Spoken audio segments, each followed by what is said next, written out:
Coucou tout le monde. Donc sur ma page Facebook, je vous avais dit que je vous expliquerai un peu ma nouvelle façon de gérer mon budget. Désolée, vous verrez pas ma tête parce que mon fils est malade et j'ai passé des nuits blanches, c'est une catastrophe. Du coup, vous avez vu sur mon argent, magnifique argent. Voilà. Du coup, donc voilà, je voulais un peu vous expliquer comment je fonctionnais. Donc, il faut savoir que chez nous, on est 5, moi, mon conjoint et les 3 enfants de 10, 5 et 3 ans. Donc, moi, cette méthode, c'est une méthode qu'on voit partout sur YouTube. C'est pas moi qui l'ai inventée. Voilà. Et du coup, grâce à ça, on fait des économies. Avant de vous faire la vidéo, bien sûr, je l'ai testé. Je l'ai testé pendant 1 mois et 1 semaine. Là, j'entame ma 2e semaine de mars.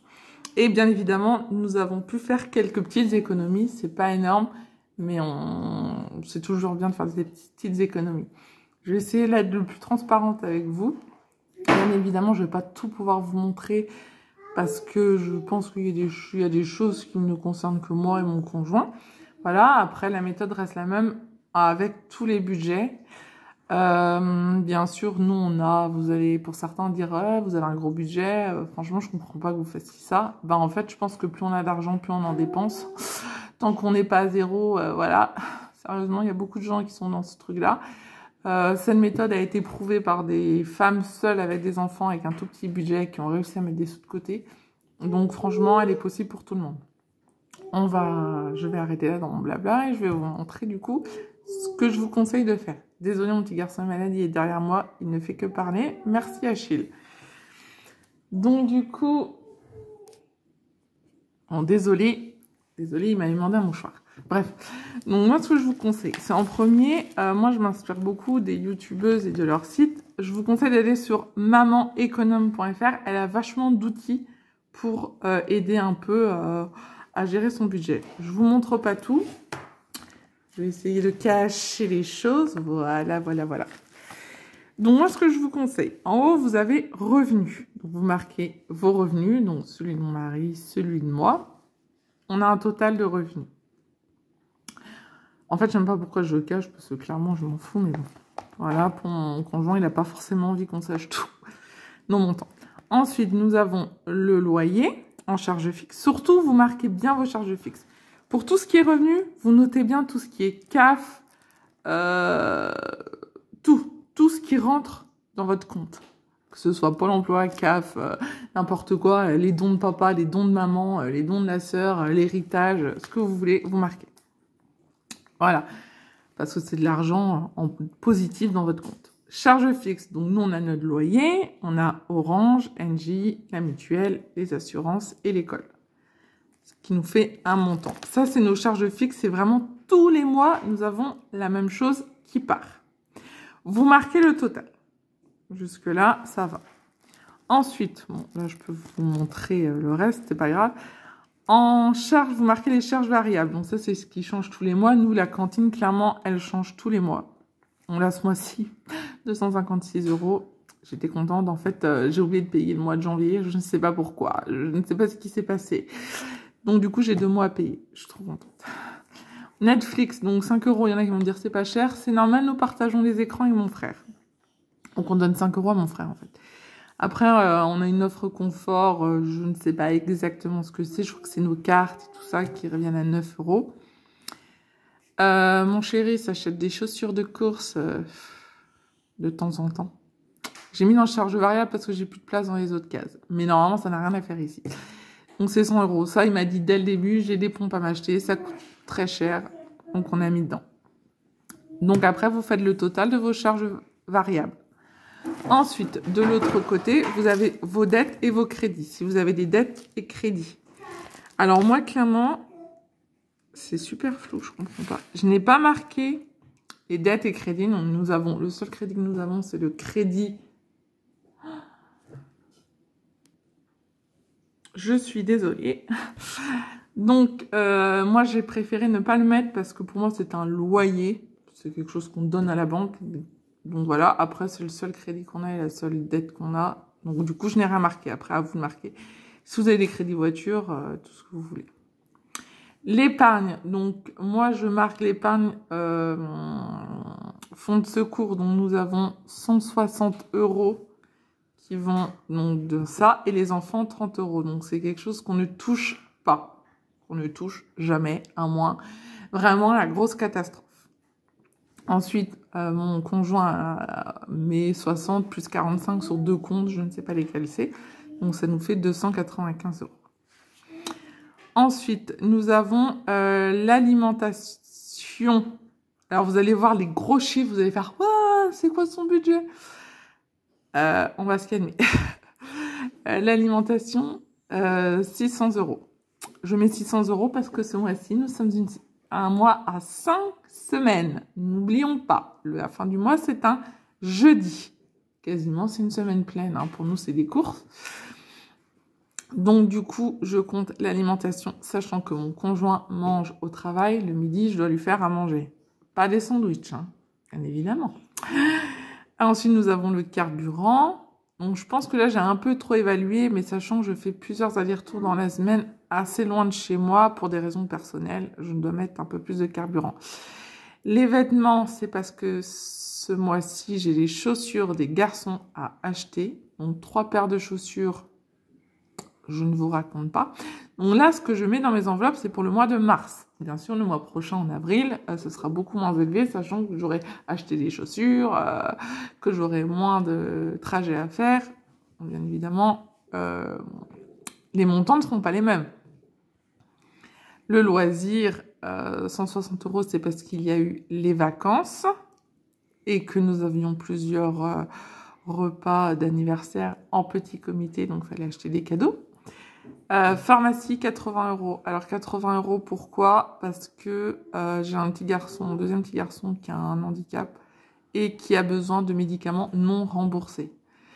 C'est un médicament qui coûte une certaine somme, mais il faut les sortir, donc je mets 80 € pour la pharmacie. Et le restaurant, 80 €, c'est pour se faire plaisir. Nous, tous les samedis soirs, on se fait un bon plat, un bon apéro, et on compte pas vraiment ce qu'on mange. J'ai envie de dire, c'est un peu le seul plaisir qu'on a avec le Covid. Ça nous fait 1440 €. Alors, pour savoir comment mettre dans vos enveloppes, ce que je vous conseille de faire, c'est que vous calculez vos charges variables, vos charges fixes, vos dettes et vos crédits, vos épargnes. Vous calculez le tout, ça vous fera une certaine somme. Vous enlevez cette somme à vos revenus, ça vous fera un total que je vous conseille de dispatcher dans vos enveloppes. Après, si vous voulez garder un peu sur votre compte pour des achats quelconques en CB, vous faites comme vous voulez. Donc voilà, et après, donc il y a le reste. Vous allez voir qu'on a un reste de 1234 €. Une fois tout ça enlevé, il y en a qui vont être à 0. Il faut savoir que nous avons d'autres frais liés à plusieurs choses. Donc voilà, donc à la fin du mois, nous ne sommes pas à 1234 €, je vous rassure, nous ne sommes pas loin de 0. Voilà, voilà. Ensuite, voilà mes 2 classeurs que j'utilise. Mon classeur semaine, mon classeur mois et épargne. Une fois que vous avez fait vos budgets enveloppe sur votre feuille, vous allez retirer cet argent-là à votre banque. Et ensuite, moi, je mets dans des enveloppes par mois. Donc, tout mon budget alimentaire du mois est dedans. Tout mon budget vêtements du mois se trouve là. Tout mon budget pharmacie du mois se trouve là. Plaisir enfant se trouve là. Divers adultes se trouve là. Restaurant se trouve là. Fonds de secours se trouve là. Pour l'orthophoniste de mon fils, nous avons des paiements aussi. Donc, je les mets dessus également. Ensuite, j'ai mon épargne que je mets donc pour la maison, pour les vacances, pour Noël, pour les anniversaires. Je mets 10 € comme vous avez vu pour chacun de mes enfants. Donc voilà. Et l'épargne d'hiver. Donc ça, c'est un peu pour faire ce qu'on veut. Voilà. Ensuite, j'ai mon petit classeur par semaine, donc qui va dans mon sac. Je prends dans ça, dans les enveloppes du mois, ce qu'il faut pour la semaine. Donc, je retire et je mets dedans pour la semaine. Je vous ai dit, mon budget alimentaire de semaine est de 150 €. Donc, je mets 150 €. J'ai un petit tracker ici où je marque, par exemple, Leclerc, telle date, dépenser tant. Il me reste tant. Comme ça, je peux un peu suivre l'évolution. Ensuite, j'ai l'événement des enfants. Donc, je vous ai dit que j'avais des chaussures à acheter. Donc, j'achète une fois par semaine des chaussures. Bon, là, il y a 40 €, c'est autour d'Achille cette semaine, d'avoir ces chaussures. Donc, voilà. Donc, je marquerai ici ce qui me restera. Pour la pharmacie, donc, il me reste 20 € pour le mois, parce que j'ai acheté le plus gros, le médicament de mon enfant avec mon premier avec le reste. Après, sur la santé, je ne désigne pas. Hein. S'il faut que j'aille piocher dans le fonds de secours, je pioche dans le fonds de secours. Hein.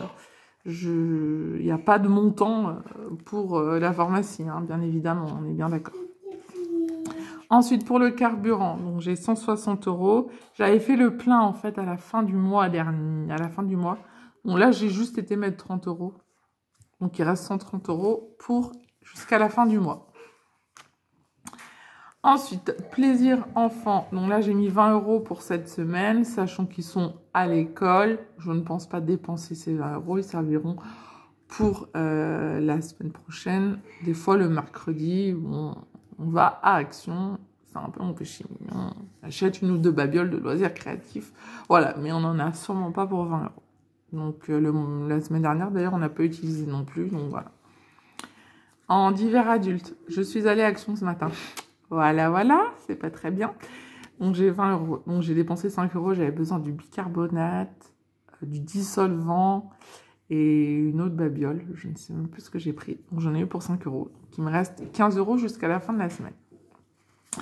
Restaurant, donc j'ai les 20 €. En général, on n'en a pas pour 20 €. Mais bon, j'ai envie de vous dire, un petit plateau de charcuterie ou une petite pizza ou on n'est pas très fast-food ou un petit chinois, ça monte quoi. On est 5, surtout que j'ai des enfants assez mangeurs, donc ça monte vite. Et après, je mets toujours 40 € par semaine en fonds de secours. C'est vraiment au cas où on n'est vraiment plus rien dans les enveloppes, on pioche dedans. Mais on va pas dire, ça n'arrive jamais. Sachant qu'en général, ça reste comme épargne. Donc voilà. À la fin de la semaine, moi, ce que je fais, quand j'arrive à la fin de la semaine, je fais le tour de mes enveloppes. Et ce qui reste, je le distribue dans mon épargne. Donc, la semaine dernière, il me restait 85 € dans mes enveloppes. On n'a vraiment pas dépensé beaucoup. Donc, la semaine dernière, j'ai mis 35 € dans mon enveloppe maison. Donc, j'ai marqué 35 €. Donc, je suis à 35 € pour le mois de mars dans mon enveloppe maison. Voilà. Dans vacances, j'ai rien mis. Dans Noël, j'ai rien mis. Dans anniversaire, on va avoir pas mal d'anniversaires. L'anniversaire de mon filleul, l'anniversaire de mon mari, au mois d'avril. Donc, voilà. Donc, j'ai mis 10 € au début du mois parce que j'avais retiré trop. Donc, j'ai mis 10 dedans. Et 30 €. Donc, nous sommes à 40 €. Bon, c'est pas grand-chose, mais ça peut faire des petits cadeaux sympas. Et dans divers, du coup, j'ai pu mettre 30 €. Et j'avais mis 10 au début du mois parce que je crois que j'ai trouvé 10 € dans la machine à laver. Voilà. Je ne sais pas qui a laissé ça dans sa poche, mais tant pis, maintenant il est dans ma bourse. Donc voilà un peu ma méthode. Faut savoir que nous, voilà, c'est avec un budget... Alors ma petite monnaie qu'on me laisse, il me sert dans mon petit porte-monnaie quand j'ai du pain à acheter, des petites babioles comme ça. C'est dans mon porte-monnaie et je le laisse tout le temps. Je n'enlève pas à la fin du mois et tout. Donc voilà un peu. Je ne sais pas si ça va vous aider. Si vous avez des questions, vous pouvez m'en parler. Moi, ça m'aide beaucoup. Le mois dernier, on a pu faire quelques économies comme ça. Après, j'ai pas tout marqué. Là, je marque vraiment bien depuis mars. Donc, je pourrais vous dire fin mars comment on est. Mais voilà, je suis super contente du système. Je pense que pour toutes les bourses, ça le fait. J'ai une copine qui le fait alors qu'elle est maman solo avec des enfants. et elle s'en sort bien, elle arrive à mettre des sous de côté. Donc franchement, c'est possible pour beaucoup de gens. C'est possible pour beaucoup de personnes. Donc voilà. Bon, bonne journée à vous. Et puis, si vous avez des questions, il n'y a pas de souci. À plus tard.